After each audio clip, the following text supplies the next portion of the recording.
তারা সাইকে সর্বনাই কেন করে? তার মতো ক্লিনিকদের রাজনীতিবিদ বাংলাদেশে ক্লিয়ার রাখতে চাই। অবশ্যই আমরা সাইকে সর্বনাইকে মেয়র হিসেবে ঘোষণা দেখতে চাই।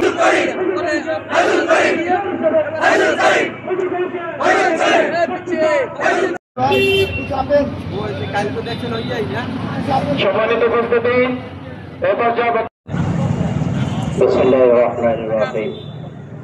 আজকে যে আমরা মুফতি ফয়জুল করিম সাহেবকে মেয়র হয়ে যেতে, কিন্তু খুনি হাসিনা আমাদেরকে সেটা করতে দেয় নাই।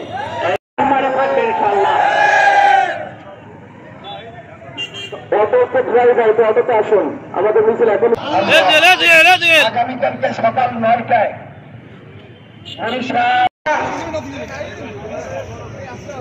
সকাল 8টায়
আমরা মেয়র ছিলাম, ঘুরে আবুল খায়ের আব্দুল্লাহকে মেয়র ঘোষণা করেছিলাম, সম্পূর্ণ অবৈধ।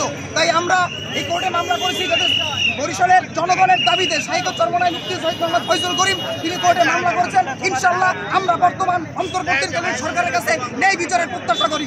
যদি চট্টগ্রামে শাহাদাত হোসেন সাহেবকে মেয়র ঘোষণা করা হতে পারে আদালতের মাধ্যমে, যদি ঢাকা দক্ষিণ সিটি কর্পোরেশনে আপনার ইশতাক সাহেবকে মেয়র হিসেবে ঘোষণা করতে পারে আদালতের মাধ্যমে, তাহলে আমরাও ন্যায় বিচারের প্রত্যাশী। কেন বরিশাল সিটি কর্পোরেশনে আদালতের রায়ের মাধ্যমে মুফতি শহীদ মোহাম্মদ ফয়জুল করিমকে মেয়র ঘোষণা করা হবে না?